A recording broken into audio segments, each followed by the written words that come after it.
बिस्मिल्लाहिर्रहमानिर्रहीम। आप सबका बहुत बहुत शुक्रिया। अभी मैं कोर्ट से आ रही हूँ। पासपोर्ट के लिए उन्होंने मुझे हैंड ओवर करने के लिए बुलाया था।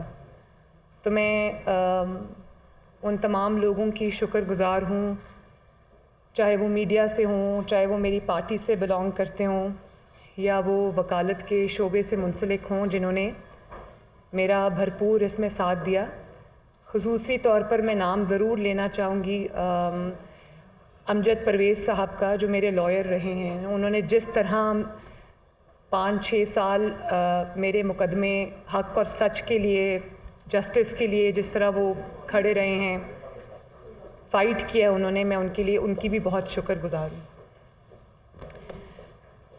पासपोर्ट केस में मैं सिर्फ़ ये कहना चाहती हूँ कि खुशी है मुझे इस बात की कि मुझे अपना पासपोर्ट 3 साल के बाद वापस मिल गया। लेकिन मैं ये सवाल तो मेरे जहन में उठते हैं कि वो पासपोर्ट रखा क्यों गया 3 साल? मुझे क्यों महरूम रखा गया मेरे बुनियादी हक़ से, जो कि एक citizen of as a citizen of Pakistan मेरा हक़ था। और मैं आज कौम को ये बताना चाहती हूँ कि क्या आप ये जानते हैं, क्या मेरी कौम जानती है कि जिस केस में मेरा पासपोर्ट रखा गया 3 साल लाहौर हाई कोर्ट में, वो केस मेरे ख़िलाफ़ कभी बना ही नहीं।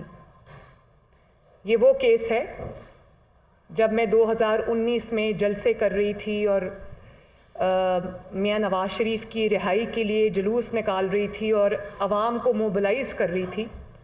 तो ये फितना, जो फॉरेन फंडेड फितना, उस वक्त ये प्राइम मिनिस्टर था और उस वक्त ये एक पेज पे भी था। तो इसको खौफ हो गया कि अगर अवाम मेरे ख़िलाफ़ खड़ी हो गई, क्योंकि जलसे बहुत बड़े बड़े हो रहे थे, रात को 3-3 बजे तक वो जलसे हो रहे थे, तो फिर इनके पास मेरे ख़िलाफ़ कोई केस तो था नहीं। तो इन्होंने इन्वेस्टिगेशन के सिलसिले में मुझे अरेस्ट किया। जब मैं अपने वालिद को जेल में मिलने गई, वहाँ पर इन्होंने मुझे अरेस्ट किया। 57 डेज़ इन्होंने नैब में मुझे हब्से बेजा में रखा और नैब में किसी खातून को रखने का पहले कोई रिकॉर्ड ही नहीं है, कोई हिस्ट्री नहीं है, कोई मिसाल नहीं है। नैब को बनाया ही नहीं गया ख़वातीन के लिए। तो जब इन्होंने मुझे अरेस्ट कर लिया तो इनको समझ नहीं आई कि इसको कहाँ रखें, क्योंकि नैब में तो जो डिटेंशन सेल्स बने हुए हैं वो मर्द हजरात के लिए बने हुए हैं और वो एक बैरक्स की तरह के हैं, वो एक ही उनके कॉरिडोर में वो होते हैं। तो फिर पकड़ तो लिया, केस भी कोई नहीं था, तो इन्होंने मुझे फिर रखा जो इनका डे केयर सेंटर है नैब के हेड ऑफिस में। वहाँ पर इन्होंने मुझे उसको खाली कराया। वहाँ पर इन्होंने मुझे 57 डेज़ हब्से बेजा में रखा। और मैं पहले भी ये बात बता चुकी हूँ कि तफ्तीश मुझसे जिस बात की जाती रही वो ये होती थी कि आजकल आप पॉलो कोएल्हो की कौन सी किताब पढ़ रही हैं, क्योंकि ज़ाहिर है जब मेरे घर से किताबें आती थी तो वो पढ़ते थे उस किताब में क्या लिखा है, आपके घर में जो है का मेन्यू कौन बनाता है, पार्टी की डिसीजन मेकिंग की हायरार्की क्या है। वो जो उनके वहाँ कर जो नैब का स्टाफ था, उनके जो दिल में दिमाग में सवालात थे, वो मेरी इन्वेस्टिगेशन में वो शामिल था। फिर मुझे जुडिशल कर दिया गया 57 डेज़ के बाद और मुझे कोट लखपत जेल भेज दिया गया, जहाँ पर भी मैं कुछ मेरे ख्याल है तकरीबन 1.5 महीना रही होंगी। तो कुल मिला के ये 3 महीने से ज़ायद की, बल्कि शायद 3.5 महीने से ज़ायद की कैद थी। लेकिन इस पूरे अरसे में और आज तक, उस बात को भी अब 3 साल हो गए हैं, आज तक मेरे ख़िलाफ़ वो केस रजिस्टर नहीं हो सका, नैब का वो रेफरेंस नहीं बन सका जिस रेफरेंस की आड़ में इन्होंने 3 साल मेरा पासपोर्ट रखा। बल्कि 3 साल सिर्फ पासपोर्ट नहीं रखा, 7 करोड़ रुपया भी रखवाया हुआ है। अब मैं उस केस की जिस उसमें रखा हुआ है, मैं उसकी क्वॉशमेंट के लिए भी इंशाल्लाह जल्दी एप्लीकेशन दायर करूँगी। बहरहाल वो एक सेपरेट इशू है।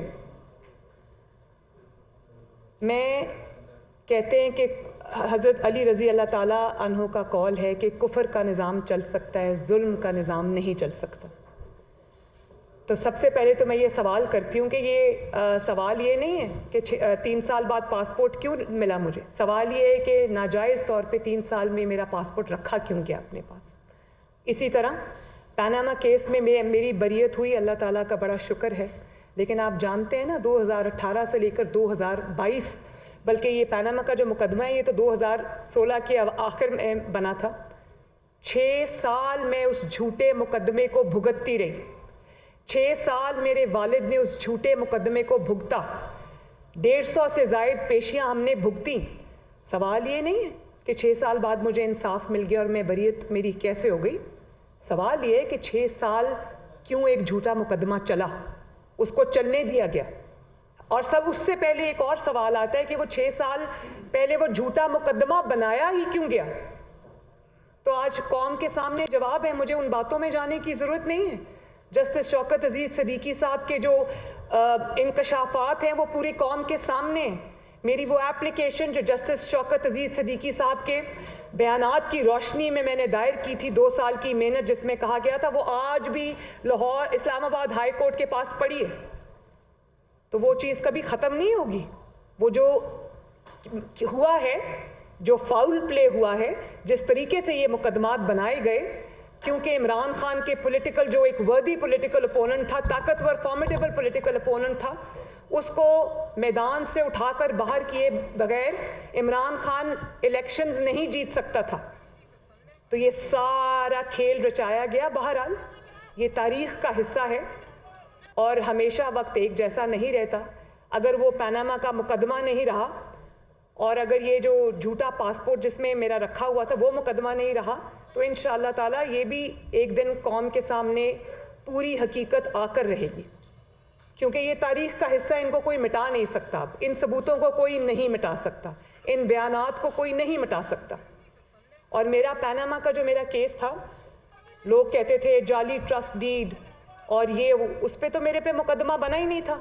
ये भी कौम नहीं जानती। वो झूठ बोल बोल के, वो झूठी ट्रस्ट डीड वाली टी शर्ट्स पहन पहन के, कैलिबरी क्वीन कह कह के इन्होंने एक ऐसी बात घड़ी जिसका जो ये इन्होंने केस में रखा ही नहीं। केस में मेरे ऊपर जो केस बनाया जिसमें मुझे सज़ा हुई वो अबेटमेंट में थी, और वो कि जो क्राइम हुआ है उसकी अबेटमेंट में और एड करने के लिए मुझे एडर और अबेटर कहा गया और उस पर मुझे सज़ा हुई। कैलिबरी पर नहीं हुई, ट्रस्ट डीड पर नहीं हुई। ट्रस्ट डीड तो उठाकर अदालत ने फेंक दी बाहर। उन्होंने कहा कि ये ट्रस्ट डीड एक बहन और भाई के दरमियान है, इसमें किसी का क्या नुकसान होता है। बात ये थी कि उन्होंने कहा कि नवाज शरीफ साहब की प्रॉपर्टीज़ हैं ये, और ये साबित करने की कोशिश में 6 साल गुजर गए। एक कागज़ का टुकड़ा ये नहीं पेश कर सके अदालत में जिसमें ये कहा गया हो कि ये है कागज़ का टुकड़ा जिससे साबित होता है कि नवाज शरीफ साहब इन प्रॉपर्टीज़ के मालिक हैं। और वो जो मेरे दादा का कारोबार था 1930 से चलता हुआ, उसको ये कन्वीनियंटली माइनस कर गए। मेरे वालिद ने तो कभी कारोबार किया ही नहीं। वो मेरे दादा की खड़ी की हुई एम्पायर थी जिसको कन्वीनियंटली उस पर आंखें बंद कर ली। वो दादा से अगर पोतों को मिला या पोतियों को मिला या उनकी फैमिली को मिला तो वो तो बात कन्वीनियंटली खा गए। जजेस मेरे सामने ये बात बार बार नैब से कहते रहे कि कोई सबूत है तो दे दें, कोई एक कागज़ का टुकड़ा दे दे जो ये साबित करता हो कि ये प्रॉपर्टीज़ नवाज शरीफ की हैं और मरियम ने एड और अबेट किया उनको। कभी जब वो सवाल पूछते थे, कभी नैब को कोरोना हो जाता था, कभी नैब को डेंगू हो जाता था, कभी नैब का वकील बदल जाता था। और फिर मैंने जब ये बरियत हो गई तो मैंने पीटीआई के रहनुमाओं को ये कहते सुना कि क्योंकि अब नैब जो है इस हुकूमत के ताबे है, तो जो प्रोसिक्यूटर लगाया गया उसने मुकदमा नहीं लड़ा। तो ये मैं कौम के लिए बता दूं, उनकी इन्फॉर्मेशन के लिए, उनके नॉलेज के लिए, कि मेरे मुकदमे में आखिर तक वही 2 वकला, वही 2 प्रोसिक्यूटर्स रहे जिनने मेरा मुकदमा बनाया था। जिस दिन मेरी बरियत हुई, अल्लाह ताला का शुक्र है, उसी दिन वो सरदार मुजफ्फर अब्बासी साहब वही प्रोसिक्यूटर आर्ग्यू कर रहे थे जिन्होंने जज बशीर की अदालत में 8 महीने मेरा मुकदमा लड़ा मेरे खिलाफ। और एक और बात मैं आज क्लैरिफाई कर दूं, मैंने अपने वकील को ये हदायत दी थी कि मुझे नैब की नई अमेंडमेंट्स का फ़ायदा नहीं उठाना। तो ये मैं पूरी कौम को आज ये बता देना चाहती हूँ। इस पे डिटेल प्रेशर मैंने पहले भी आपसे कहा था कि मैं डिटेल्ड फैसला आने के बाद पैनामा का उसके ऊपर मैं प्रेशर करूँगी। अभी मैं नहीं करूँगी। फिर मैं बताऊँगी कि इस केस में क्या क्या हुआ और किस तरह से फाउल प्ले हुआ, किस तरह से साजिश हुई। सारे केस के एक एक हकायक जिन पर मैंने आज तक बात नहीं की और चुप का रोज़ा रखा, वो मैं कौम के सामने लेकर आऊँगी। लेकिन मैं आपको ये बता दूं कि मुझे जो अमेंडेड लॉ है नैब का, जो नई अमेंडमेंट्स आई हैं, ना मैंने वो अवेल की हैं, ना उसके तहत मुझे रिलीफ मिला है।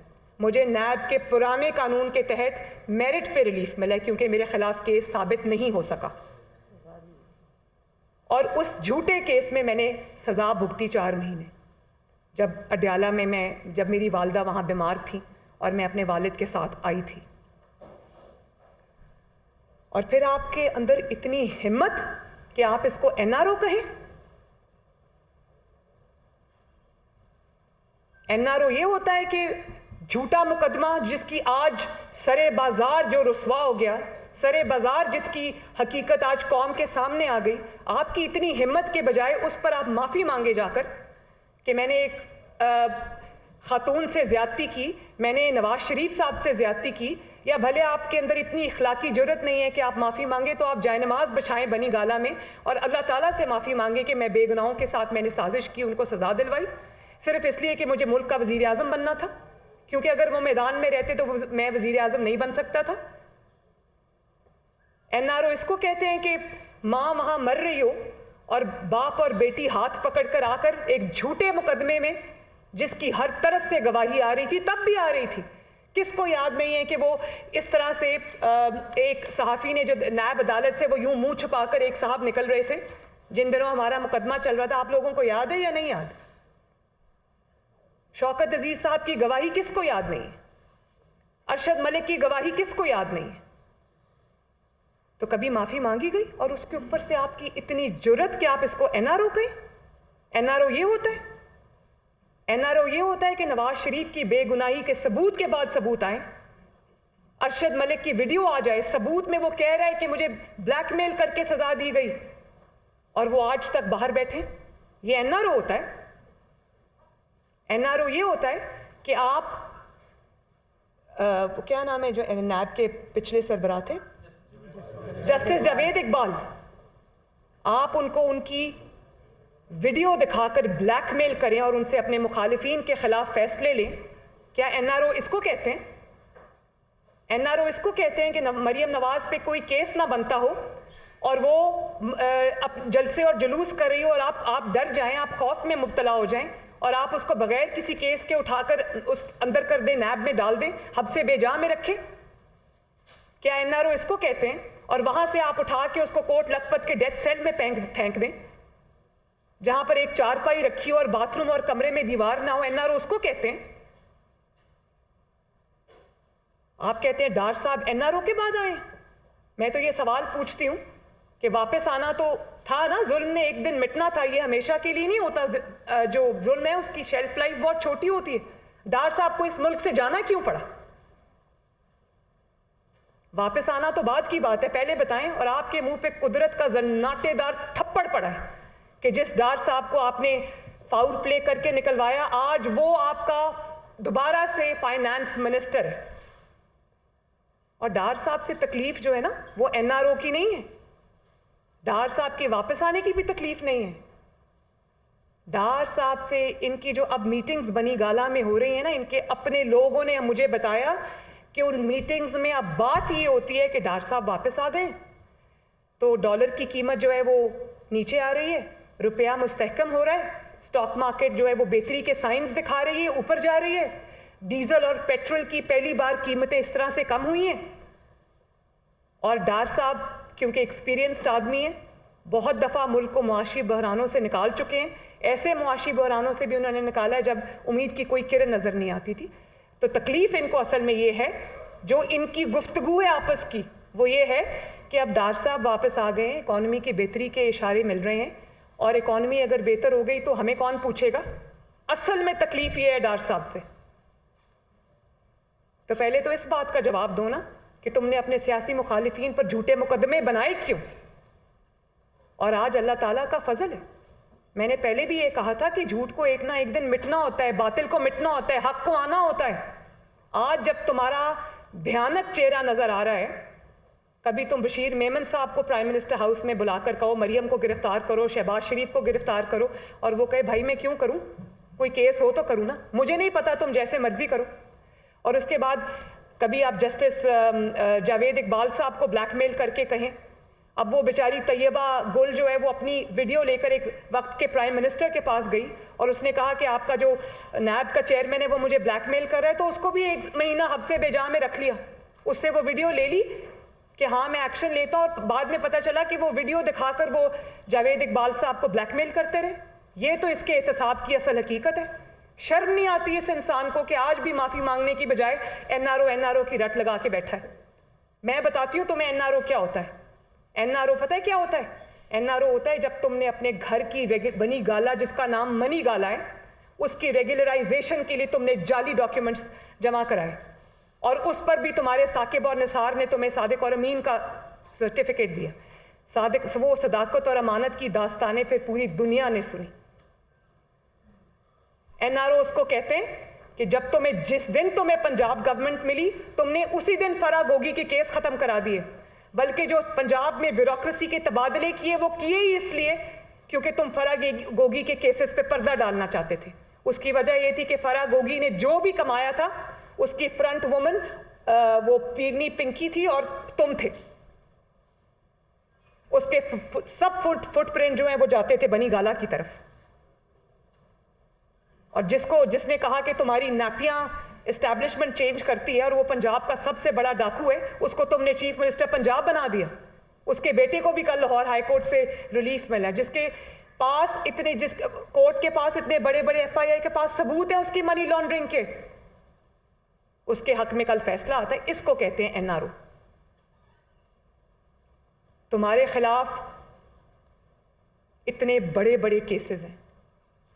पाकिस्तान की 75 साल की तारीख में तमाम बिठा लें आप हुक्मरान, किसी के खिलाफ मिला के इतना कोई केस नहीं होगा जो इसके खिलाफ है। फॉरेन फंडिंग में मुजरिम ये साबित हुआ, तोशा खाना में मुजरिम ये साबित हुआ, फराह गोगी केस में मुजरिम ये साबित हुआ। और आप ये देखें एनआरओ फराह गोगी को कैसे मिला। उसको रातों रात जहाज में बिठा के फरार करा दिया। एनआरओ उसको कहते हैं जो अलीमा बाजी को मिला है, जिसने इकरार किया है कि उसने गुनाह किया है, लेकिन उसको किसी ने हाथ नहीं लगाया। एनआरओ इसको कहते हैं।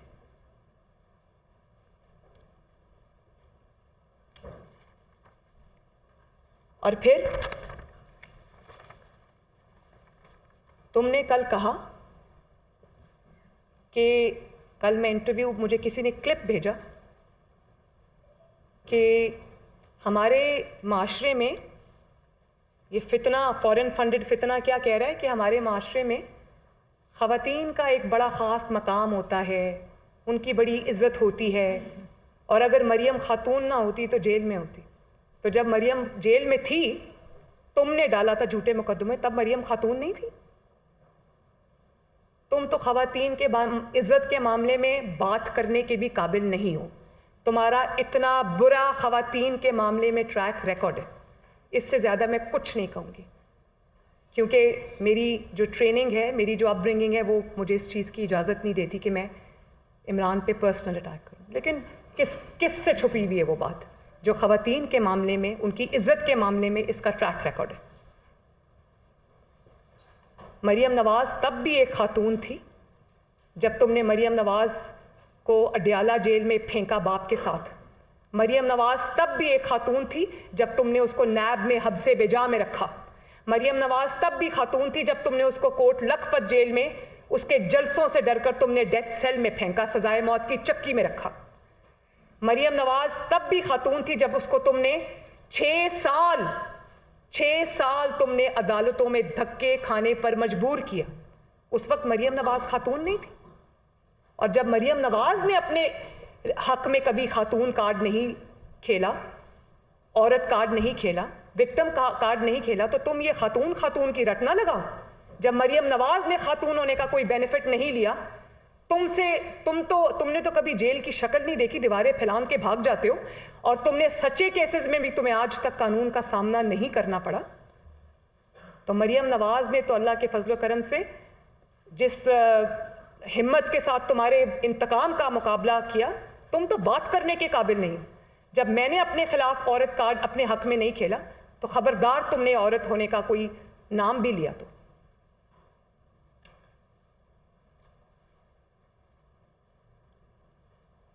और फिर जब तुमने मुझे मेरे बाप के सामने गिरफ्तार किया,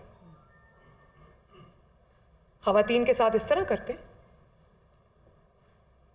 उस वक्त मैं खातून नहीं थी, या खातून सिर्फ वही है जो बड़ी गाला में छुप के बैठी हुई है? वो हीरो की अंगूठियां लेकर भी आज, हीरो के सेट लेकर भी आज अपने घर के कंफर्ट में है। मैं तो 6 साल से सड़कों पे हूं, लेकिन कुदरत का अपना टाइमिंग भी होती है, कुदरत का अपना तरीका होता है सच्चाई को सामने लाने का। और जिस तरह इंसान आजमाइश से गुजर कर जब सुरखरू होता है, उस बात का मजा ही और है। मैं तो कुदरत की, अल्लाह ताला की शुक्रगुजार भी हूँ और हैरान भी हूँ। मुझे कोई अफसोस नहीं, मैं आज भी विक्टिम कार्ड नहीं खेलती। जो मेरी ट्रेनिंग मेरे मुखालिफिन ने पिछले 6 साल में कराई है, मैं खुद भी, मेरा पूरी फैमिली पार्टी मिलके मेरी ये ट्रेनिंग कराती तो कभी नहीं हो सकती थी। जो अल्लाह ताला ने मुझे हिम्मत दी, जो बुराई के ख़िलाफ़, जुल्म के ख़िलाफ़, इंतकाम के ख़िलाफ़, जालसाजी के ख़िलाफ़ खड़े होने का अल्लाह ताला ने मुझे हौसला दिया, मैं अल्लाह ताला की शुक्रगुजार हूँ। और आज मैं एक फ़र्क मरियम नवाज़ हूँ। तो इसका शुक्रिया मुखालिफिन का भी बनता है, इस फितना खान का भी बनता है। तुम्हारी तरह बनी गाला में छुप के या गिरफ्तारी के खौफ से हिफाजती ज़मानतें नहीं कराती फिरती थी मैं। तब भी मैं खातून थी। जब मुझे नैब ने बुलाया तो मैंने नैब की, परवेज़ रशीद साहब और मरियम मेरे साथ थे, मैंने नैब के पत्थर भी खाए, मेरी बुलेट प्रूफ गाड़ी पे फायरिंग हुई, उसकी स्क्रीन टूट गई। तब भी मैं खातून थी। खातून के साथ ये सलूक किया जाता है तो खातून का तो नाम भी तुम ना लो। मुझे पता है कि तुम खवातीन की कितनी इज्जत करते हो। तुमने जिस तरह तुमने, चले ये तो सियासी हो गया ना, तुम जिस तरह फ्रस्ट्रेशन में मेरे खिलाफ जुमले कसते हो स्टेज पे खड़े होकर जलसों में। ये किसने कहा था कि मरियम मेरा इतनी बार नाम लेती है कि उसका कहीं हस्बैंड ना नाराज़ हो जाए? ये घटिया जुमलेबाजी किसने की थी? चले मरियम नवाज को छोड़ दें, वो आपकी पॉलिटिकल ओपोनेंट है, आपको डर लगता है उससे। आप मुझे सिर्फ ये बताएं, आजकल उनकी सारी तकारीर मेरे खिलाफ होती हैं, तो मुझे पता है कि उनको वो क्या सोच रहे हैं। तो ये जो ऑनरेबल जज ज़ेबा के बारे में गुफ्तगू की थी इस फितना ने, वो क्या था? ललकारा जलसे में खड़े होकर कहा कि तुम्हें भी हम नहीं छोड़ेंगे। क्या अल्फाज इस्तेमाल किए? नहीं छोड़ेंगे, आपके खिलाफ भी हम एक्शन लेंगे। जज ज़ेबा नाम भी लिया और उनको कल उसके अंदर माफ़ी मिल गई। तो बात यह है कि अतर मिनल्ला साहब की मैं बहुत इज़्ज़त करती हूँ, एहतराम करती हूँ एज अ जज भी। तो उन्होंने माफ़ी दे दी, बड़े दिल का मुजाहरा किया, दरगुजर का मुजाहरा किया। लेकिन मैं अदलिया से बड़े अदब से ये कहना चाहती हूँ कि ये फ़राख दिली का मुजाहरा जो है ना, इस किस्म के शैतानी जहन के इंसान के साथ नहीं किया जाता। अगर आप इस किस्म के इंसान को माफ़ करेंगे, जिसका काम ही यही है कि पहले जलसों में खड़े होकर बदतमीज़ी करो, जुमले कसो, इल्ज़ाम लगाओ, भले बाद में वो इल्ज़ाम का धड़न तख्ता हो जाए, लेकिन वो बहुत सालों से यही करता आ रहा है। और जब कानून के शिकंजे में गर्दन फंसती हुई नजर आए तो जाके माफ़ी मांग लो। और आपका क्या ख्याल है कि जब वो जज ज़ेबा से माफ़ी मांगने गए थे तो वो इसलिए माफ़ी मांगने गए थे कि उनको लगा था उनसे गलती हुई है? उनका ट्रैक रिकॉर्ड उठा के चेक कर लें। वो जज ज़ेबा साहिबा से माफ़ी मांगने इसलिए गए थे कि उनको पता था कि अगर मैंने ये माफ़ी नहीं मांगी तो मैं डिस्क्वालीफाई हो जाऊंगा, मैं तौहीन अदालत में डिस्क्वालीफाई हो जाऊंगा। तो ये माफ़ी उन्होंने अपनी जान बचाने के लिए मांगी। और जज ज़ेबा साहिबा की जो तौहीन हुई है, उसकी कभी माफ़ी देने से पहले जज ज़ेबा साहिबा से पूछा कि इसको माफ़ी मिलनी चाहिए या नहीं मिलनी चाहिए? क्या आपको अंदाज़ा है कि ऐसे शख्स को जब माफ़ी मिलती है तो आप किस चीज़ को फ़रोग दे रहे हैं पाकिस्तान में? फिर अब किसके मुंह पे फ़िल्टर लगा होगा? कोई भी जलसे में खड़ा होकर उठ के किसी खातून को गाली दे, डराए, धमकाए, झूठा इल्ज़ाम लगाए, बुली करे और उसके बाद जाके माफ़ी मांग आएगा, फिर सबको माफ़ी देनी पड़ेगी। फिर तलाल चौधरी साहब को, जिन्होंने कुछ नहीं किया, उनको भी माफ़ी देनी पड़ेगी। फिर जो दानियाल अजीज़ साहब हैं, उन्होंने भी कुछ नहीं किया, उनको भी माफ़ी देनी पड़ेगी। फिर निहाल हाशमी साहब को भी माफ़ी देनी पड़ेगी और उनको माफ़ी मिलनी भी चाहिए क्योंकि उन्होंने कुछ नहीं किया, वो सियासी लोग हैं। इस शैतान को आपने माफ़ी दी तो इसका मतलब है कि आइंदा ये यही करेगा। वो और ज़्यादा इम्बोल्डन हुआ है आज। उसको पता है कि जो चाहे कर लो, बाद में जाके माफ़ी मांग लो।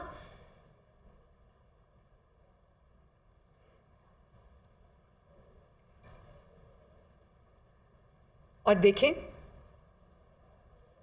एक और मेरी नज़र से वीडियो गुजरी, ये ARY को वो एंकर हैं शायद मारिया मेमन, उनको इंटरव्यू दे रहे थे और आप ये अंदाज़ा लगाएं इस शख्स का, मुझे वो अल्फाज नहीं मिलते, आप अंदाज़ा लगाएं। कहता उसने कहा वो साइफ़र कहाँ है, कॉपी जो साइफ़र की, वो तो मैं गुम हो गई मुझसे। अंदाज़ा लगाएं आप, साइफ़र गुम हो गया मुझसे।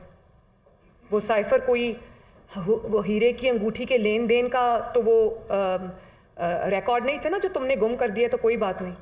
या वो साइफ़र जो तुमने डॉलर्स लिए हैं फॉरेन फंडिंग केस में, ये वो तो नहीं था ना, ये पाकिस्तान की अमानत थी। मुझे ये बताएं कि पाकिस्तान की 75 साल की तारीख़ में कितने साइफ़र्स आए होंगे पाकिस्तान को? लाखों आए होंगे। आज तक कोई साइफ़र गायब हुआ है कहीं? वो साइफ़र, बात ये नहीं है कि वो साइफ़र कहाँ गया, गायब हो गया, उसकी कॉपी वहाँ पड़ी हुई है, नहीं पड़ी हुई। इल्ज़ाम ये नहीं है, वो भी एक बहुत बड़ा इल्ज़ाम है कि आपने एक रियासत की दस्तावेज़ को आपने गायब किया, वो भी इल्ज़ाम है। और ये मैं नहीं कह रही कि वो गुम गया, मैं नहीं कह रही है, ये इमरान खान, फितना खान खुद अपने इंटरव्यू में कह रहे हैं कि वो मुझसे गुम हो गई। इल्ज़ाम जो संगीन नौयत का इल्ज़ाम है वो ये नहीं, वो इससे भी ज़्यादा संगीन है। उसका गुम होना भी संगीन है, लेकिन उससे ज़्यादा संगीन बात यह कि आपने जालसाजी की उस साइफ़र के अंदर, आपने मिनट्स ऑफ द मीटिंग तब्दील किए, आपने ज़ीरो, जिसमें कोई साजिश का ना जिक्र था, ना साजिश का कोई अता पता था, आपने उसके ऊपर साजिश बिल्ड कर दी। ये होता है जब आप एक खिलंडरे को, तलंगे को लाकर आप बिठा देते हैं प्राइम मिनिस्टर्स ऑफिस में कि खेलो 22 करोड़ की तकदीर से। और आप जानते हैं कि अब फॉरेन ऑफिस के जो लोग हैं वो क्या कहते हैं, प्राइम मिनिस्टर क्या कहते हैं?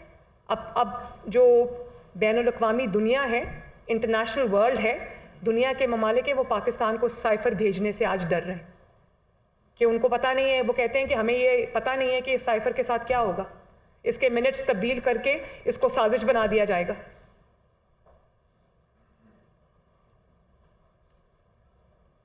और फिर आपने उस झूठे साइफ़र की बुनियाद पर, उस टैंपरिंग की बुनियाद पर, उस फोर्जरी की बुनियाद पर आपने पार्लियामेंट तोड़ दी और रोना धोना शुरू कर दिया। जब आप झूठ बोलते हैं, साजिश घड़ते हैं, तो ये तो फिर होना था ना, आपने रोना था, क्योंकि झूठ की शेल्फ लाइफ नहीं होती। और उस पे आपकी इतनी हिम्मत कि आपने टैक्सला के जलसे में खड़े होकर जो बातें आपने की, जिस किस्म के रकीक हमले आपने इंस्टीट्यूशंस पे किए, आपको शर्म आनी चाहिए।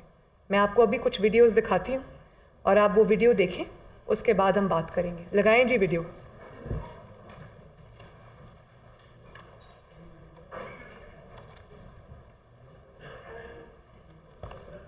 आवाज़ ऊंचा करें प्लीज़, प्लीज़ आवाज़ ऊंची करें। इसको रीप्ले करें, ये गोल्डन अल्फाज है, ज़रा रीप्ले करें प्लीज़। जनरल बाजवा ने जिस तरह इस हुकूमत की मुश्किल बात कर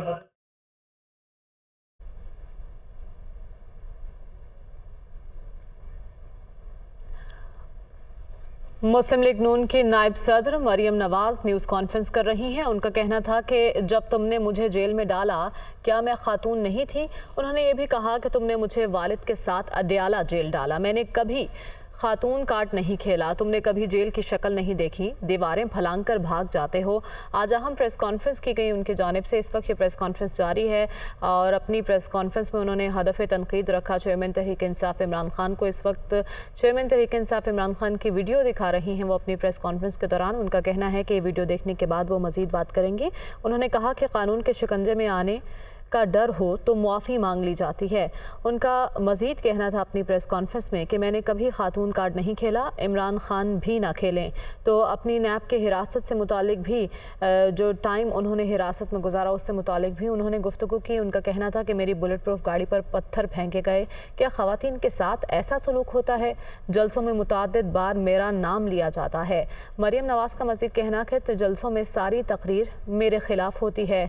उन्होंने ये भी कहा कि कानून के शिकंजे में आने का डर हो तो मुआफ़ी मांग ली जाती है। वो एक अहम प्रेस कॉन्फ्रेंस कर रही हैं। आज ही उन्हें पासपोर्ट मिला है और उनकी जानिब से ऐलान पहले ही कर दिया गया था कि आज 4:30 बजे वो अहम प्रेस कॉन्फ्रेंस करने जा रही हैं। 4:30 बजे प्रेस कॉन्फ्रेंस का आगाज़ किया और उन्होंने कहा कि मैं आज बताना चाहती हूँ कि मेरा पासपोर्ट क्यों रखा गया था, क्या वजह थी मेरे पासपोर्ट रखने की, और जिस केस में मुझे नैब ने हिरासत में लिया उस केस का कुछ पता नहीं कि वो केस उस केस का क्या बना। उनका ये भी कहना था कि कानून के शिकंजे में आने का डर हो तो मुआफ़ी मांग ली जाती है।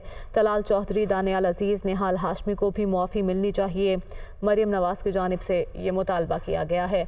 उनका मज़ीद कहना था कि मेरी बुलेट प्रूफ गाड़ी पर पत्थर फेंके गए, क्या ख़वातीन के साथ ऐसा सलूक होता है? जलसों में मुतअद्दिद बार मेरा नाम लिया जाता रहा और सारी तकरीरें मेरे ख़िलाफ़ होती हैं। मरियम नवाज़ का कहना था कि उन्होंने कभी भी वुमेन कार्ड नहीं खेला और आप भी वुमेन कार्ड ना खेलें। कानून के शिकंजे में आने का डर हो तो मुआफ़ी मांग ली जाती है। अदलिया के फ़ैसले पर भी उन्होंने बात की और कहा कि तलाल चौधरी, दानियाल अजीज़ को भी मुआफ़ी मिलनी चाहिए थी, निहाल हाशमी को भी मुआफ़ी मिलनी चाहिए। उनकी जानिब से ये मुतालबा बारहा दोहराया गया। इमरान खान को तनकीद का निशाना बनाते हुए उनका कहना था कि जलसों में सारी तकरीरें उनके ख़िलाफ़ होती हैं और बारहा जलसों में उनका नाम लिया जाता है। आज अपनी अहम प्रेस कॉन्फ्रेंस में उन्होंने नैब की हिरासत में जितना अरसा वो रहीं उसमें उनके साथ क्या सलूक हुआ उससे मुतालिक भी ज़िक्र किया और सबसे अहम बात जो आज उन्होंने की वो कहना था कि मेरा पासपोर्ट इतना अरसा क्यों रखा गया वो वजह मैं बयान करने आई हूँ। आज उन्हें पासपोर्ट वापस मिल चुका है जो उन्होंने वसूल कर लिया है और पासपोर्ट मिलने के बाद उन्होंने ये ऐलान किया था कि वो आज प्रेस कॉन्फ्रेंस करेंगे। आज इस हकदार पे इल्ज़ाम लगा रहा है, उस पर मैं बात कर चुकी हूँ। लेकिन आपने पहली 2 वीडियोस देखी जिसमें ये फितना जो है ये तारीफ़ कर रहा है अफवाज पाकिस्तान की, जनरल बाजवा की तारीफ़ कर रहा है। और आखिरी वीडियो आपने देखी है परसों टैक्सला के जलसे की वीडियो है। तो इन 2 वीडियोस में क्या फ़र्क है? उसमें इक़्तिदार और कुर्सी का फ़र्क है। जब इक़्तिदार में थे तो जनरल बाजवा भी बहुत अच्छे थे, आर्म्ड फोर्सेस भी बहुत अच्छी थी, अफवाज पाकिस्तान भी बहुत अच्छे थे क्योंकि वो हर चीज़ में इनकी मदद करते थे, क्योंकि उन्होंने हर चीज़ में इनको सपोर्ट किया।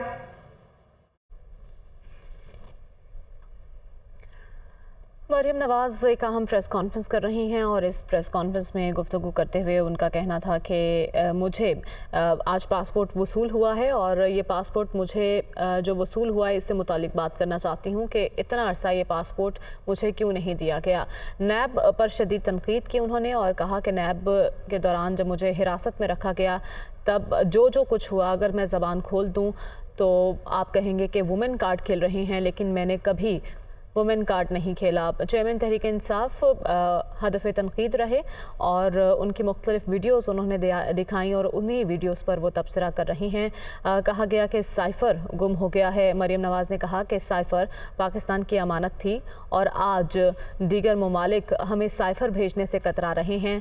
वो ये कहते हैं कि हमें नहीं मालूम कि इस साइफ़र के साथ क्या हो, कल को इस साइफ़र को एक साजिश का रंग दे दिया जाए। उन्होंने ये भी कहा कि इमरान खान खुद कह रहा है कि ऐसे शख्स को जब वज़ीर-ए-आज़म हाउस बिठाया जाए तो फिर ऐसा ही होता है। साइफ़र से मुतालिक उन्होंने गुफ्तगू की और कहा कि आज दुनिया के ममालिक पाकिस्तान को साइफ़र भेजने से डर रहे हैं और उनको ये खदशात हैं कि ना जाने इस साइफ़र के साथ क्या हो जाए, इस साइफ़र के मिनट्स तब्दील करके इसको साजिश में बदल दिया जाए।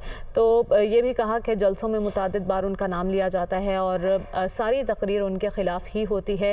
ये कहते हुए उन्होंने बारहा इस बात को वो वाज़े कर चुकी हैं कि वो बात नहीं करना चाहती चेयरमैन तहरीक इंसाफ इमरान खान के बारे में, लेकिन लोगों को उनका असल चेहरा दिखाना ज़रूरी है। अदालती फ़ैसले पर बात की और कहा कि तलाल चौधरी निहाल हाशमी को भी माफ़ी मिलनी चाहिए। साइफ़र का जिक्र करते हुए कहा कि कहा गया साइफ़र गुम हो गया, साइफ़र पाकिस्तान की अमानत थी। मरियम नवाज़ का कहना था कि 75 साल तारीख में लाखों साइफ़र आए होंगे, आज तक कोई साइफ़र गायब नहीं हुआ। इमरान खान खुद कह रहा है कि रियासती दस्तावेज़ गुम हो गई है। कर रहा है तो वो इक़्तिदार से बाहर आ गया है। ये है इस शख्स की हकीकत। आज इसको इक़्तिदार में वापस डाल दें तो ये तारीफ़ें करनी शुरू कर देगा। आप इसकी नैपीज़ बदलना शुरू करें तो ये तारीफ़ें करनी शुरू कर देगा। आप इसके मुखालिफिन को उठा उठा के कंटेनर्स में बंद करें, उनके ऊपर झूठी मुकदमे बनाएं, उनको इंतखाबी मैदान से बाहर करें तो ये तारीफ़ें शुरू कर देगा। आप इनके नाक बन जाएं, आंख बन जाएं, हाथ बन जाएं, उस हाथों से लोगों को मारें, इसके मुखालिफिन को मारें और ये इसके लिए मैदान खाली करें तो ये आपकी तारीफ़ें करेगा। और वो शख्स जो रात को ऐवान सदर के अंदर खुफिया मुलाकातें करता है, NRO मांगता है, जब NRO नहीं मिलता तो बाहर खड़े होकर जलसे में बदतमीज़ी शुरू कर देता है। और आप ये देखें कि तनकीद अगर जायज़ हो, किसी दायरे में हो, तमीज़ के दायरे में हो, इशू बेस्ड हो, तो मुझे उस तनकीद से इख्तलाफ नहीं है। लेकिन आप सिर्फ ये देखें कि वो क्या तालीम दे रहे हैं। वो ये कह रहे हैं कि क्या तुम इन चौकीदारों को छोड़ दोगे। मुस्लिम लीग नून के नायब सदर मरियम नवाज़ इस वक्त न्यूज़ कॉन्फ्रेंस कर रही हैं। उनका कहना है कि आज इसको इक़्तिदार वापस मिल जाए तो ये शख्स इदारों की तारीफ़ें करने लगेगा। उन्होंने ये भी कहा कि अगर आज इमरान खान के मुखालिफिन को जेलों में डाल दिया जाए तो ये शख्स इदारों की तारीफ़ें करने लगेगा।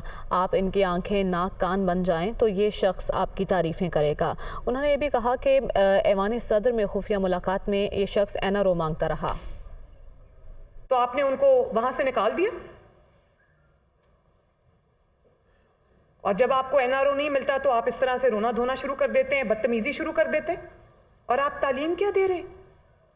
वही जो आपने PTI के लोगों को, अब मरियम औरंगज़ेब के साथ जो लंदन में हुआ, क्या आप लोगों को तरगीब दे रहे हैं कि जो सिपाही अपनी जानें कुर्बान करते हैं सियाचिन बॉर्डर्स पे खड़े होकर, आज भी जो जंग है, इसकी जो दहशतगर्दी की जो जंग है, उसमें आज भी जवान भी अपनी जानें दे रहे हैं, ऑफिसर्स भी अपनी जानें दे रहे हैं। और इक़्तिदार में आप ये बातें करते हैं, इक़्तिदार से जब आप बाहर आते हैं, हेलीकॉप्टर क्रैश होता है, उसमें आपके जनरल से लेकर नीचे छोटे सिपाही तक शहीद हो जाते हैं। आपने उनको भी तज़हीक का निशाना बनाया। आपने उनके खिलाफ सोशल मीडिया पे कैंपेन्स चलाए, अरसलान बेटा गद्दारी से लिंक कर दो। ये तो कोई मुल्क का बदतरीन दुश्मन नहीं करेगा। और आज आपको इक़्तिदार नहीं मिलता तो आप इंस्टीट्यूशंस को तनकीद का निशाना बनाते हैं। ECP में क्योंकि आपकी चोरी पकड़ ली और वो चोरी इतनी बड़ी थी कि वो नहीं छुपा सकते थे उसको, आपको रंगे हाथों पकड़ा। जो 7 साल आप जिस निज़ाम पर सांप बन के बैठे रहे, जनरल पाशा और जनरल ज़हीरुल इस्लाम ने ECP के थ्रू, और आपके नाक कान और आंखों ने ECP के आप पे फॉरेन फंडिंग का मुकदमा दबा के रखा। कभी ना कभी उसने सामने आना था ना। जब वो सामने आया तो इतनी ग्लेरिंग चीज़ें आवाम के सामने आई कि आपने करोड़ों रुपया जो बाहर के ममालिक हैं, दुश्मन ममालिक हैं, उनसे लिया पाकिस्तान को डिस्टेबलाइज करने के लिए, और वही आपने किया। तो जब तक फॉरेन फंडिंग का मामला रफा दफा हुआ था, दबा के रखा हुआ था, तब तक ECP का चेयरमैन, जिसको आपने खुद लगाया, वो बहुत अच्छा था, वो एक बड़ा ऑनेस्ट ऑफिसर था। जब उसने आपकी चोरी पकड़ ली, जब उसने आपको रंगे हाथों पकड़ा, आपका चेहरा आवाम को दिखाया, तो वो बुरा हो गया, वो करप्ट हो गया।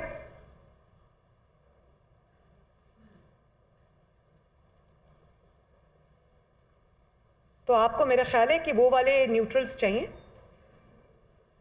जो वोट ऑफ कॉन्फिडेंस आपको लेके देते, जो आपके मेंबर्स को मजबूर करते कि वो इमरान को ही वोट दें, जो जब सेनेट में इलेक्शन हो या कहीं और भी इलेक्शन हो या वोटिंग हो, वो पकड़ पकड़ के आपके मेंबर्स को और मुखालिफिन के ओपोनेंट्स को लेकर आएँ और कहें कि वोट डालो ज़बरदस्ती। आप किस बात के लिए रो रहे हैं? जो तुम्हारे मुकदमात पर, तुम्हारे जराइम पर, तुम्हारे कसूर पर पर्दा डाले, वो ऑनेस्ट है, वो ठीक है, और जो तुम्हें रंगे हाथों पकड़े, तुम्हें एक्सपोज करे, वो करप्ट भी है, वो गलत भी है, उसके गिरबान को भी पकड़ना है। तो मुझे इस बात का शदीद अफसोस हुआ है कि आप सोचें, जब इसने जो बदतमीजी की है टैक्सला के जलसे में, जहां इसने कहा है कि मरियम नवाज का कहना है कि जब आपको एनआरओ नहीं मिलता तो आप रोना धोना शुरू कर देते हैं। चेयरमैन तहरीक इंसाफ इमरान खान पर उन्होंने शदीद अल्फाज में तनकीद की और कहा कि आप नौजवान नस्ल को क्या तमीज़ सिखा रहे हैं। मरियम औरंगजेब के साथ जो कुछ लंदन में हुआ आप उसकी तरगीब दे रहे हैं। जो आपने किया वो मुल्क का बदतरीन दुश्मन भी ना करे। इलेक्शन कमीशन ने आपकी चोरी पकड़ ली, आपको रंगे हाथों पकड़ा है। ये रोना धोना जो है ना कि मुझे मेरी नैपीज़ क्यों नहीं बदल रहे, मुझे क्यों नहीं सपोर्ट कर रहे, मेरे क्रचेस क्यों नहीं बन रहे, मेरी बैसाखियाँ क्यों नहीं बन रहे, मुझे इक़्तिदार क्यों नहीं लेके दे रहे। इक़्तिदार कोई लॉलीपॉप है जो उठा के आपके हाथ में दे देंगे? जी उस्मान, आप बात करें, मैं देती हूँ, आ रही हूँ, आरिफ में देती हूँ। मरियम नवाज को जेल की चक्की में रखा गया। मरियम नवाज की गाड़ी पर खाली ठोकर ने आज पेशी पर आई। चूहों का खाना खिलाया गया। कराची में आपके होटल पर जो जिस कमरे में क्याम था वहाँ पर अटैक किया गया। मियां नवाज के सामने आपको गिरफ्तार किया गया। जो लोग तोड़ना चाहते हैं उनके लिए क्या पैगाम है? वो दूसरा असेंबली का हिस्सा कब बन रही है? मियां नवाज के बारे में कहा जा रहा है कि आपके साथ नवंबर में आ रही है, दिसंबर में आ रही है। अल्लाह ताला करे कि वो मेरे साथ वापस आएँ, और अब उनको कब वापस आना है इंशाअल्लाह ताला, क्योंकि मेरे केस के थ्रू, केस वो मेरा था लेकिन उससे ज़्यादा बेगुनाही मियां नवाज शरीफ की साबित हुई है। क्योंकि मियां नवाज शरीफ पर केस ही ये था कि जिस केस में वो बेचारों उनको सज़ा मिली है, उन पर केस ही ये था कि प्रॉपर्टीज़ उनकी हैं जो उनकी नहीं निकली। और आज ये जो एनआरओ का राग अलाप रहा है ना, मुझे सिर्फ ये बताएं कि मैंने एक केस किया हो पैनामा का। उस वक्त तो बड़ा अदालतों में जाकर, जब पैनामा का केस सुप्रीम कोर्ट में चल रहा था, पूरी पीटीआई इमरान खान समेत फ्रंट रोज पे टांग रख के बैठी होती थी और अपने मनपसंद सहाफ़ी भी वहाँ बिठाए हुए थे। तो उस वक्त तो जाके रोज़ केस सुनते थे। अगर आपके पास आज कोई सबूत होता, मैंने इमरान पे कोई केस किया होता, तो मैं तो, जब जज बार बार सबूत मांगते रहे, तो मैं तो जाके कहती कि ये जज साहब ये सबूत पकड़े, सजा दें। नवाज शरीफ के खिलाफ, मेरे खिलाफ तो जज साहब बार बार सबूत मांगते रहे, वो सबूत नहीं मिला। और पैनामा केस वो केस था जब इमरान प्राइम मिनिस्टर था 2018 में। इन्हीं जस्टिस अतर में नल्ला ने और जस्टिस गुल औरंगजेब साहब ने वो केस उड़ा के रख दिया था पैनामा का। अभी इमरान प्राइम मिनिस्टर था, उन्होंने कहा ये केस बनता ही नहीं है, तभी तो जमानत मिली थी। तो आप उस केस को आप एनआरओ कह रहे। और नवाज शरीफ का रास्ता अब अल्हम्दुलिल्लाह साफ है। सिर्फ अब एक एप्लीकेशन देनी है कोर्ट में कि क्योंकि ये साबित नहीं हो सका जो उन पे झूठा इल्ज़ाम लगाया गया था, तो वो हम देंगे एप्लीकेशन। लेकिन टाइमिंग का फ़ैसला अल्लाह ताला को पता है, मियाँ साहब आप खुद करेंगे, लेकिन वो बहुत जल्द अपने वतन वापस आएंगे। दूसरी बात आपने क्या की, जो लोग मुझे तोड़ना चाहते थे उनकी मैं शुक्रिया अदा करना चाहती हूँ कि उन्हीं की वजह से आज मेरी ट्रेनिंग भी हुई, उन्हीं की वजह से, उनके झूठों की वजह से, उनके इल्ज़ामात की वजह से आज उनका स्याह चेहरा पूरी दुनिया ने देखा। अब वो एनआरओ डील का राग अलापने पर मजबूर हैं। लेकिन अगर कोई हकीकत की आंखों से देखे तो जन्नाटेदार कुदरत का थप्पड़ उनके मुंह पे पड़ा है और उनकी बातों से पता चलता है, फ्रस्ट्रेशन से पता चलता है। तो मैं उनको ये कहना चाहती हूँ, आपका बहुत बहुत शुक्रिया। जी अभी एक मिनट, ऐसे नहीं, आप बात करें।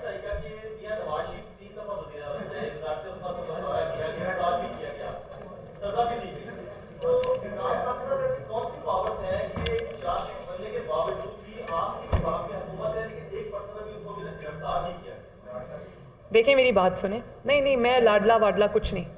मैंने कहा था कि वो जनूबी पंजाब का होगा, लाडला हमारा नहीं है। लेकिन अगर लाडलेपन ने वो जनूबी पंजाब को भी ये दिन दिखा दिया है कि वो बेचारे को खुद समझ नहीं आ रही कि वो क्या करे, तो इमरान खान साहब के नाम के साथ नहुसत जुड़ी है। जो उनके साथ उनको सपोर्ट करेगा उसको भी मुँह छुपाने की जगह नहीं मिलेगी। जहाँ तक आपने ये बात की कि क्या सवाल क्या था आपका, बड़ा ज़रूरी। हाँ हाँ हाँ, आपने कहा कि उसको पकड़ते क्यों नहीं। देखिए, एक तो मुझे बड़ी खुशी हुई कि अतर मिन्नल्ला साहब ने उनको माफ़ी दे दी, क्योंकि मैं नहीं चाहती कि वो तौहीन अदालत के मुकदमे में पकड़ा जाए, क्योंकि ये ज़ाहिर बहरहाल इसकी तौहीन तो हुई है, माफ़ी मिली है, तौहीन तो हुई है, और जज साहब मुझसे बेहतर जानते होंगे जिन्होंने बड़ा दिल किया। मैं नहीं चाहती कि इसकी इस किस्म के मुकदमे में इसकी पकड़ हो। इसके ऊपर बहुत संगीन किस्म के ना सिर्फ इल्ज़ामात हैं, बल्कि उन इल्ज़ामात के इतने बड़े बड़े सबूत मौजूद हैं कि ये दुनिया, पाकिस्तान क्या, ये दुनिया की किसी अदालत से नहीं बच सकता। फॉरेन फंडिंग केस आप ले लें, इस पर साबित हुआ कि इसने पाकिस्तान की दुश्मन ताकतों से पैसा लिया। ना सिर्फ पैसा लिया, लाखों डॉलर लिए, उनको अपनी जेब में डाला, मुलाजमों के नाम पर वो मंगवाए, अपने जमात के अरकान के नाम पर मंगवाए, और उसके बाद अपने दस्तखतों से मंगवाए और कहे दस्तखत मुझे नहीं पता था मैं कर रहा हूँ। बड़ी अच्छी बात है जी, आप क्लास 4 में पढ़ते हैं, आपको पता नहीं चला कि किसने आपसे दस्तखत करा लिए। और उसके बाद आपने मिस डिक्लेरेशंस की। सब केसेस का जो बाप है ना, हालांकि इसके सारे जराइम संगीन हैं, ये साइफर वाला जुर्म भी संगीन है, तोशा खाना जुर्म भी संगीन है, तौहीन वाला जुर्म भी संगीन है, लेकिन सब केसेस का बाप फॉरेन फंडिंग है। फॉरेन फंडिंग केस को अगर आप देखें तो वो ये साइफर के साथ भी लिंक होता है, क्योंकि फॉरेन फंडिंग पकड़कर, डॉलर पकड़कर आपने मुल्क के साथ वो किया जो दुश्मन करना चाहते थे, और दुश्मनों ने खुद नहीं किया, इमरान के थ्रू किया, इस फितने के थ्रू किया। इसका काम ही फितना फैलाना है। तो इसके ऊपर बहुत बड़ा केस है फॉरेन फंडिंग का। तोशा खाना केस में आप आ जाएं, क्या इसने घड़ियाँ नहीं ली, क्या घड़ियाँ बेची नहीं?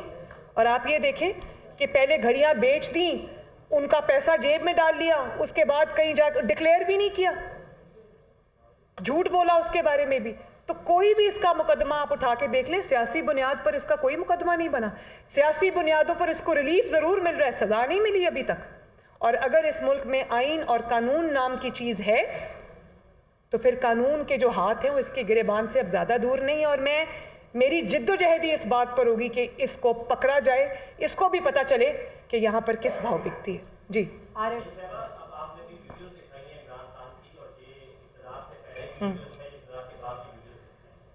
आप लोग भी जब इक़्तिदार में नहीं थे तो इसी तरह की तनकीद दारों के ऊपर करते रहे, वो सब भी दर्दों के मामले थे, और इसी तरह नवाज शरीफ के ऊपर अपनी तनकीद करते रहे हैं, और ये कहते रहे हैं कि हम आपसे पूछेंगे क्या मरीम नवाज ने और नवाज शरीफ ने पूरी स्टेटमेंट कभी कुछ सरबराह है? क्या मरीम नवाज ने और नवाज शरीफ ने उनसे पूछा कि ये कैसे 2018 का इलेक्शन चोरी हुआ था? दूसरा आपसे सवाल ये भी है, 1 मिनट पहले एक सवाल का जवाब देखें। जो बात ये फितना करता है और जो बात हम करते हैं उसमें बुनियादी फ़र्क है, बहुत बड़ा फ़र्क है। आप दो चीज़ों को कंपेयर नहीं कर सकते। नवाज शरीफ साहब क्या कहते थे? नवाज शरीफ साहब ये कहते थे कि आप इस फितने को लेकर आए हैं, इस फितने ने मुल्क की मईशत तबाह की है, इस मुल्क के साथ उसने खेला है। वो जो कहता है ना मैं इस पे सिर्फ खेलना है, तो उन्होंने यही कहा इस मुल्क की तकदीर के साथ उसने खेला है।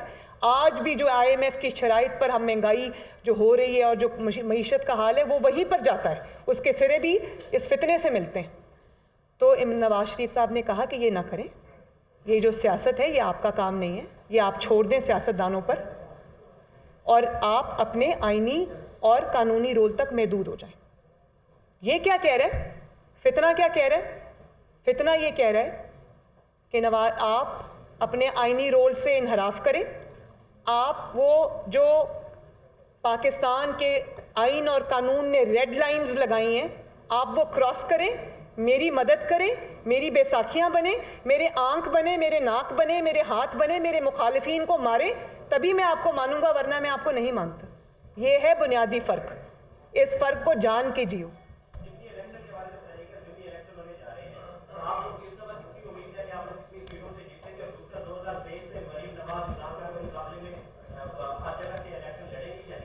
हर जगह से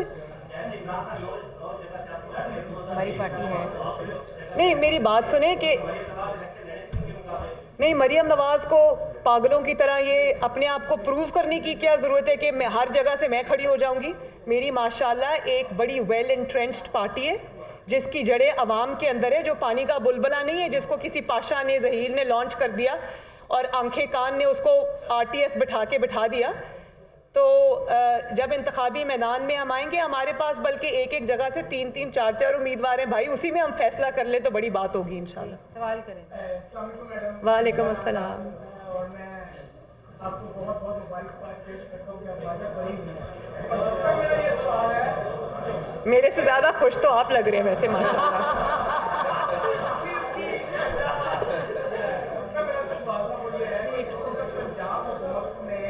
हमारे रोजनामा पाकिस्तान और रोज भी चैनल के इश्तिहार 2 महीने से बंद किए हुए हैं और प्रेशर डालने का मेरे रिपोर्टर का काम है कि इनको खबरें पसंद नहीं आ रही, और ये पंजाब में अजीब एक रवायत पैदा होती है और अपोजिशन भी पंजाब में इस वक्त खामोश है, कुछ नहीं बोल रही। तो उसके बारे में आप क्या कहना चाहिए कि पंजाब में ये कौन सी हुकूमत बैठ गई है कि जो जिनको खबरें पसंद नहीं आती और वो कहते हैं कि इनको हिसाब है और इश्तिहार भी बनता है।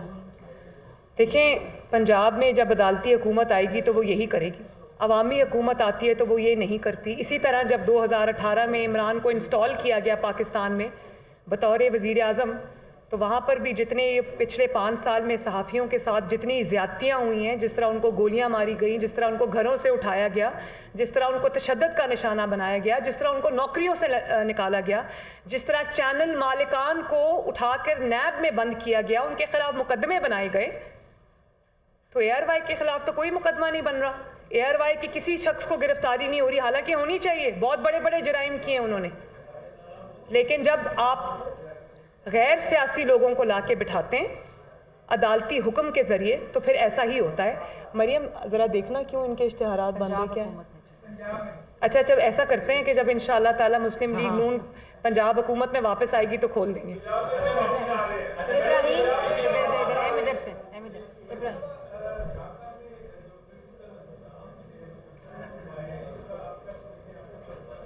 क्या मुझे आवाज़ नहीं आ रही आपकी? सॉरी।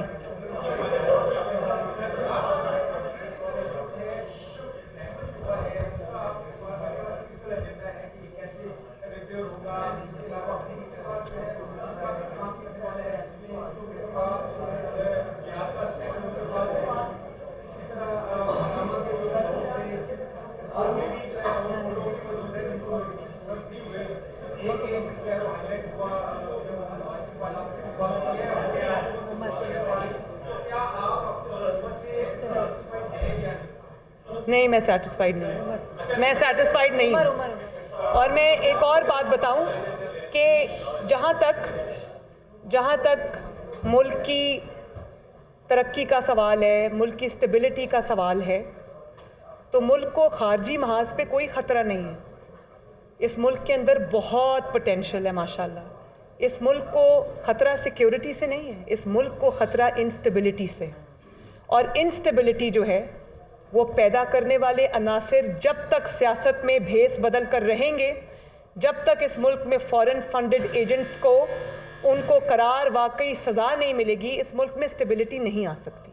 और मैं आज एक दावा भी कर रही हूँ कि आप इस फॉरेन फंडेड फितने को, जिसका नाम इमरान खान है, आज आप पाकिस्तान की पॉलिटिक्स से निकाल दें, पाकिस्तान दिन रात तरक्की करेगा, दिन दुगनी रात चौगनी तरक्की करेगा इंशाअल्लाह ताला।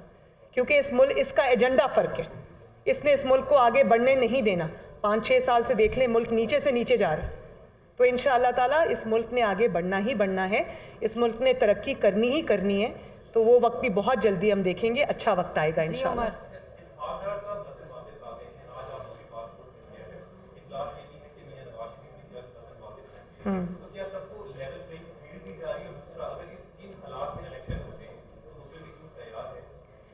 उमर, आपने बड़ा अच्छा सवाल पूछा। लेवल प्लेइंग फील्ड तो अभी हमें हुकूमत में रह के भी नहीं मिली। लेवल प्लेइंग फील्ड ऐसी होती है कि नवाज शरीफ साहब बेगुनाह होते हुए भी सज़ा याफ्ता है आज भी।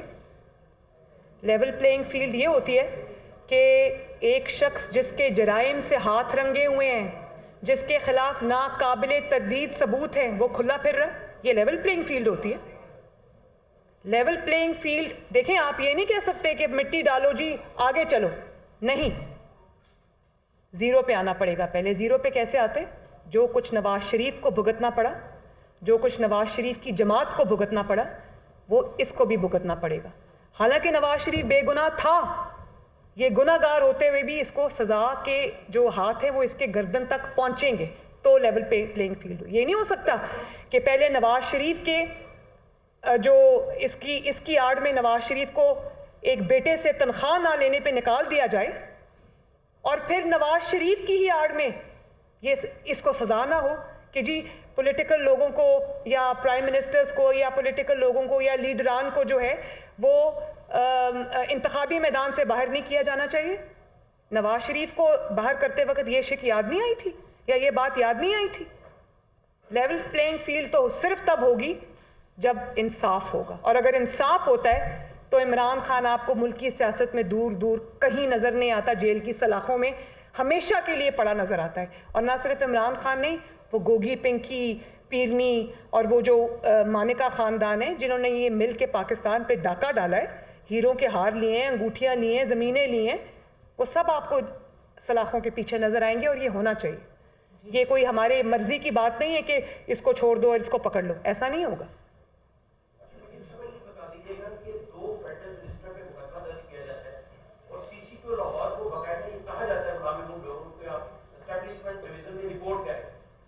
बावजूद वो परवेज इलाही के घर जाते हैं और इस बात पर कुछ आवाज दी जाती है कि आपने मुकदमा दर्ज की है, तो उनके खिलाफ फेडरल जो है वो क्या कर रहा है इस वक्त? पूरे लाहौर में जो है वो पुलिस जो है वो बढ़ चुकी है, क्राइम बढ़ चुका है, 50% क्राइम जो है वो बढ़ चुका है। तो ये भी जिम्मेदारी बनती है हुक्मरानों की इस तरफ भी तवज्जो दें।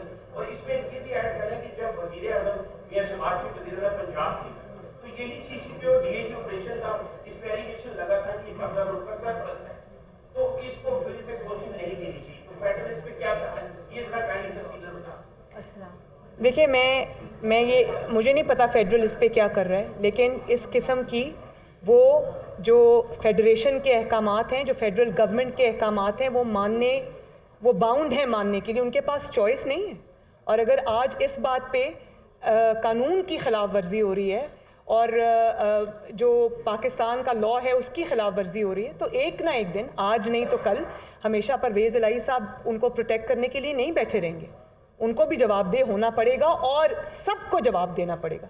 जहाँ जहाँ कानून की खिलाफ वर्जी हुई है, जहाँ जहाँ अपने पॉलिटिकल फ़ायदे के लिए उन्होंने इस तरह से किया है, सबको जवाब देना पड़ेगा इंशाल्लाह। और फेडरल गवर्नमेंट को अगर वो जवाब नहीं दे रहे तो ज़बरदस्ती जवाब देना चाहिए। ये मैंने आपको पहले भी कहा है कि कानून की जो एप्लीकेशन है वो चॉइस नहीं है। अगर इस मुल्क को आपने आइन और कानून के मुताबिक चलाना है तो आपको सख्त नोटिस लेने पड़ेंगे। जी अरसलान, अदनान एक मिनट, अदनान एक सेकंड, अरसलान साहब आप बात करें।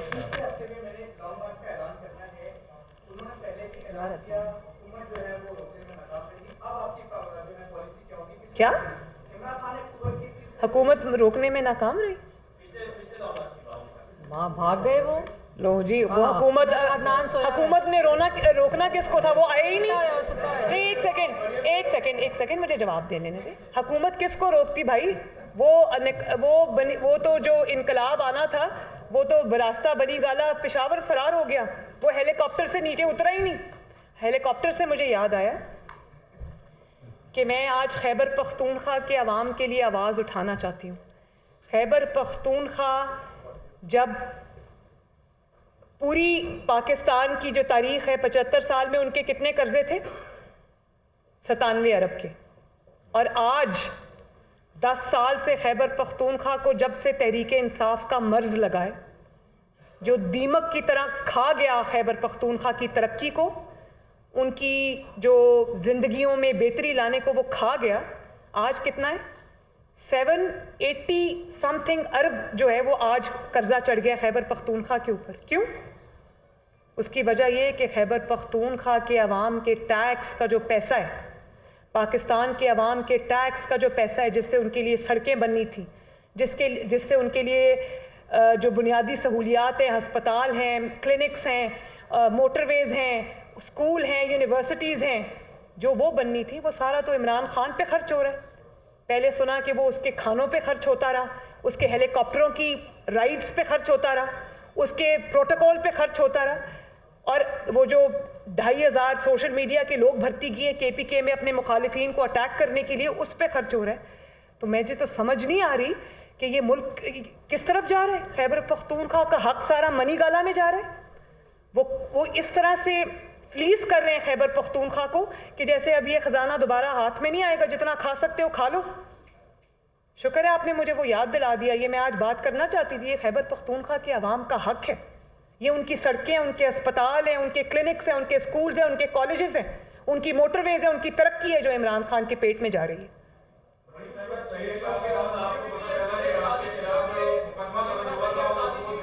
बेटा एक सेकंड अरसलान, नहीं, मुझे 6 साल बाद नहीं पता चला।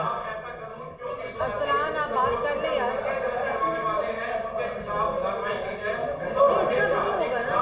आपसे माफ कर।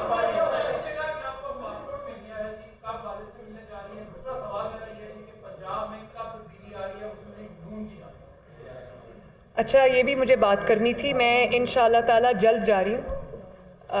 पासपोर्ट मुझे आज मिल गया, अल्लाह ताला का शुक्र है। मैं 3 साल से नवाज़ शरीफ साहब से नहीं मिली।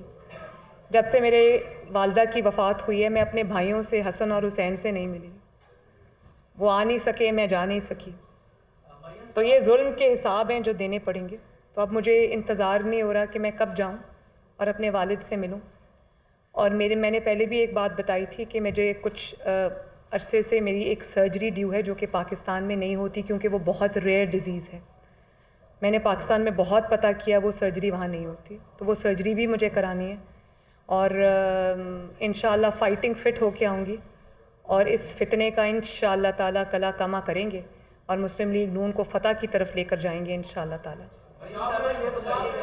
पंजाब गवर्नमेंट, मैंने आपको पहले कहा है, अदालती हुकूमत है, एक ना एक दिन ख़त्म होना है इंशाअल्लाह, जल्दी होगी। ये बताइएगा कि इमरान खान का कोई भी नैरेटिव हो, झूठा हो या सच्चा हो, वो इतनी महारत के साथ बिल्ड करता है कि वो आवाम में पजीराई मिलती है, उसे टॉक ऑफ द टाउन बन जाता है। लेकिन आप और आपकी जो दूसरी लीडरशिप है, उनका बयानिया इतना ही स्ट्रॉन्ग क्यों ना हो, तो वो उससे वो पजीराई नहीं मिल पाती। इसकी क्या वजह है कि ये कोई कम्युनिकेशन गैप है लीडरशिप के दरमियान और आपके वोटर के दरमियान, या हिकमत अमली का फुकदान है, या कि लोग आप पे ट्रस्ट नहीं करते, जो उस तरह से बिलीव नहीं करते जैसे कि उसके बयानियों को एक्सेप्ट करते हैं? जो बयानिया है उसको, उसकी कामयाबी को नापने का आपके पास क्या मेजर है? क्या आज जो फैसले आ रहे हैं वो इमरान खान के बयानिए के मुंह पे थप्पड़ नहीं है? इलेक्शन है, 15 सीटें। क्या आज जो मैंने आपको, एक सेकंड, वो उनकी अपनी सीटें थी भाई, उसमें से भी 5 हमने जीत ली इंशाअल्लाह ताला। मुझे ये बताइए, जो मैंने आज आपको 2 वीडियोस दिखाई हैं, एक उनके हुकूमत में होते हुए और एक हुकूमत के बाद की, क्या ये उनके बयानिए के मुंह पे थप्पड़ नहीं है? हाँ, सिर्फ एक बात है, आज जो इसहाक डार साहब वापस आए, क्या वो उनके बयानिए के मुंह पे थप्पड़ नहीं है? तो बात ये है कि एक ज़रूर क्रेडिट मैं उनको देती हूँ, और वो ये है कि वो बहुत डटाई के साथ और किसी भी शर्म के बगैर झूठ बोलते हैं। मुस्लिम लीग नून झूठ नहीं बोलती, लेकिन मुस्लिम लीग नून इनके झूठों को, ये जो आज इन्होंने साइफर का झूठ बोला और उसके बाद खुद का साइफर गुम हो गया, बाद में ऑडियो आ गई कि इसके साथ सिर्फ खेलना है और मिनट्स तब्दील कर दो। क्या ये बयानिया जो साजिश का घड़ा था उसके मुंह पे थप्पड़ नहीं है? आप कैसे कहते हैं वो बयानिया कामयाब हो गया? थोड़ी देर के लिए आप थोड़े लोगों को बेवकूफ़ बना सकते हैं, लेकिन हमेशा के लिए हर किसी को बेवकूफ़ नहीं बना सकते। आज आप कल उनको कह रहे थे कि इनसे अच्छा कोई सिपा सालार नहीं है, इस फौज से अच्छी कोई फौज नहीं है। आज आप ये कह रहे हैं कि ये मीर जाफ़र हैं, मीर सादिक हैं, न्यूट्रल्स हैं। न्यूट्रल को आपने गाली बना दिया, इनको मारो, इनको पकड़ो, इनको माफ़ नहीं करना। तो ये बयानियों के मुंह, मतलब वो बयानिया किसका था? ये एक ही शख्स के बयानिए हैं। नवाज शरीफ साहब ने तो कभी किसी को मीर जाफ़र नहीं कहा, मीर सादिक नहीं कहा, न्यूट्रल को गाली नहीं बनाया।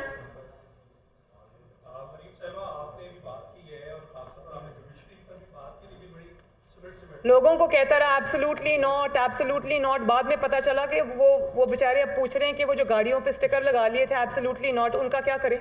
वो उतारने या लगाए रखें? ये बयानिया होता है, ये झूठ होता है, ये फ्रॉड है, ये जालसाजी है, ये नौसरबाजी है। इसको बयानिया नहीं कहते। ये हर मुल्क में एक मौजूद होता है ऐसा शख्स। अमेरिका में भी था ट्रंप, बाद में क्या हुआ उसका? तो इमरान खान के झूठों की भी एक शेल्फ लाइफ है जो कि अब पूरी होते नज़र आती है। लोगों को आप करप्ट करप्ट करप्ट कहते रहे और अदालत कह रही है जुर्म ही नहीं हुआ, नवाज शरीफ बेगुनाह है, मरियम नवाज बेगुनाह है। और ख़ुद क्या हुआ, खुद आपसे हीरों की अंगूठियां पकड़ी गई, 3 कैरेट की नहीं 5 कैरेट की चाहिए। फर्स्ट लेडी को अंगूठी देनी है तो 5 कैरेट की तो दो, 3 कैरेट की तो नहीं देनी ना। और मुझे 3 कैरेट की 5 कैरेट की अंगूठी दो, मैं तुम्हें अभी इमरान खान से फाइल पे दस्तखत करा के देती हूँ। तो कहाँ गया वो चोरी का डाके का नैरेटिव? तो जिस तरह इमरान के झूठों की एक शेल्फ लाइफ है, जिस तरह वो पूरी होनी है, तो इंशाअल्लाह ताला इमरान खान साहब की भी शेल्फ लाइफ है जो पूरी हो चुकी है।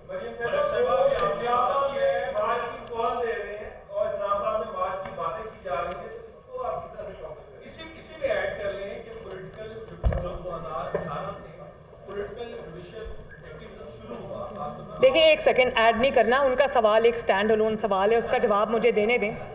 मुझे सिर्फ, अब आपने सवाल पूछा, जवाब तो सुन लें प्लीज़। बात यह है कि मेरा बिल्कुल इसमें मुख्तलिफ नज़रिया है। राना साहब तो कहते हैं ना कि उसको आने दो, वो आ जाए, बैठ जाए, भाग जाएगा पहले की तरह। मैं ये कहती हूँ कि जिस शख्स ने फ़ॉरेन फंडिंग ले ली हो डॉलर्स की सूरत में मुल्क को तबाह करने के लिए, जिस शख्स ने 4 साल हुकूमत में बैठकर मुल्क को तबाह किया, उसकी मईशत को तबाह किया, उसकी खारजा पॉलिसी को तबाह किया, तमाम ममालिक से, दोस्त ममालिक से मुल्क को लड़ा दिया, और उसके बाद वो ये इस किस्म की घनौनी साजिशें करता है मुल्क के ख़िलाफ़, ऐसे शख्स को और इदारों पे हमला करता है, तो क्या ऐसे शख्स को इजाज़त होनी चाहिए कि वो लश्कर लेकर आ जाए, इस्लामाबाद पे चढ़ाई कर दे? ऐसे शख्स को निशाने इबरत बनाना चाहिए।